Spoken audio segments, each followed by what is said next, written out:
Here's an article from Rolling Stone. Admittedly, I'm not crazy fluent in Roky Erickson. I know 13th Floor Elevators. I know that in his more recent solo stuff, he was touring with the band Ockerville River, a band I'm a fan of, and I think he was living in Austin. So here's a little bit of a review, a look back at the 50-plus years of surreal sound and vision from the late rock and roll enigma. So this is from the article. This article is written by David Frick. This is him speaking. I saw Roky Erickson performance for the last time on September 5th, 2017 at Rough Trade Records in Brooklyn. You know, I've never been to the Brooklyn location, but I have been to the London one, and it is really freaking cool. It turned out to be the best of the many Erickson shows I saw over almost 3 decades. I was not in the right space-time quadrant to see his enduring psychedelic highness in his original habitat and blow-up years, Texas and San Francisco, between 1966 and 1967, with Austin-born Sears, the 13th Floor Elevators, when the band was on the perpetual edge of trouble and discovery with a frantic union of pop song nerve, white blues frenzy, and acid travel zealotry. Some good prose. That's some good prose. It's a mouthful to say all at once when you're reading it for the first time, but some good prose. But that night in the back of a record store in New York, a city where the Elevators never played, I did not know that. How's that for some fun trivia? You know, I know the 13th Floor Elevators, which if anyone's not in the know, they were a psychedelic rock band, kind of short-lived in the 60s. Roky Erickson played in that band, and but I never knew they never played New York City. I know they didn't tour a whole lot because they weren't around that long. I did not know they never played New York City. That's a fun piece of trivia. Never played New York City. All right, so let's get back to the article here. Erickson brought. All right, so here's what he's saying about the show that happened at Rough Trade. Erickson brought that history and vertigo forward with a transcendent, airily focused vengeance. Backed by a brawny trio with the right garage-hardened bones, the singer, who had recently turned 70, a sweet achievement in a life consumed for so long by legal nightmares, mental illness, and poverty, played only songs from the Elevators' greatest albums, the 1966 debut, The Psychedelic Sounds of the 13th Floor Elevators, and 1967's Easter Everywhere. Perched on a stool and cradling his guitar, more like a talisman than a tool, Erickson was perfectly still, graying Buddha as he ripped right into the peeling urgency of Fire Engine and the dark gallop of Roller Coaster, both from that first album. The first time I met Roky Erickson, he seemed perfectly normal. That impression didn't last. This is getting back to the article. It was late 1979 in Austin, and I was walking around the football field on the University of Texas campus with a fellow writer, Dave DiMartino, then of Cream magazine. Cream, of course, predated Rolling Stone magazine by a bit, and it was like the big man on campus, so to speak.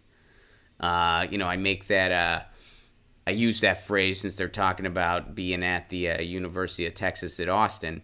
Cream was the big man on campus, then Rolling Stone came along, and Cream kind of hung around there for a little while. And Cream magazine, if you saw the movie Almost Famous, that was immortalized there. They talked about Cream magazine. The journalist who is a real journalist in real life did some work for Cream magazine before Rolling Stone. All right, so anyway, covering the filming of a concert sequence. Okay, the band on stage playing itself in the scene was Blondie. Somehow strolling among the extras in the audience, DiMartino and I encountered Erickson. So Erickson was just an extra in this movie, Roadie. That's awesome.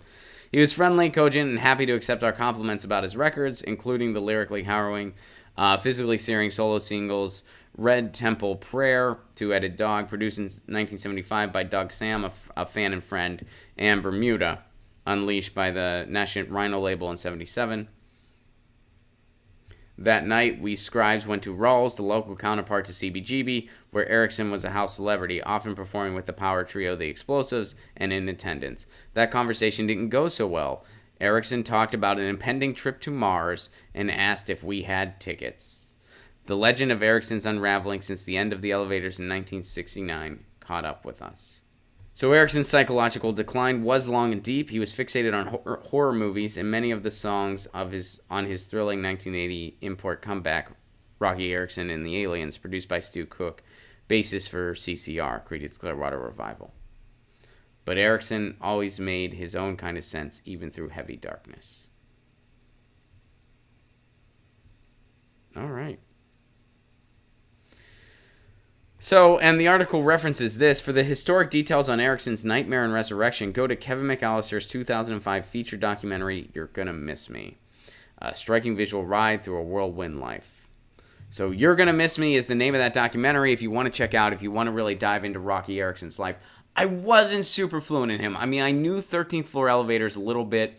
My buddy Ben from college, who I would drive home with a lot. I went to Indiana University in Bloomington, Indiana. My hometown is Pittsburgh, Pennsylvania, and Ben was from New York City. So a lot of times we would drive home together. Ben had a car, I did not. So we would drive home together from Bloomington. Ben would drop me off in Pittsburgh and then continue his trip to New York City because it was on the way. So, and he went through a really big 13th Floor Elevators kick where it was just all he listened to constantly. So yeah, I kind of got into them initially in college via my buddy Ben, listened to them some. I knew in recent years Roky Erickson was touring with a band I'm a fan of called Ockerville River. They were his backing band. I thought that was really neat. I never got to catch it, but I appreciated it for what it was.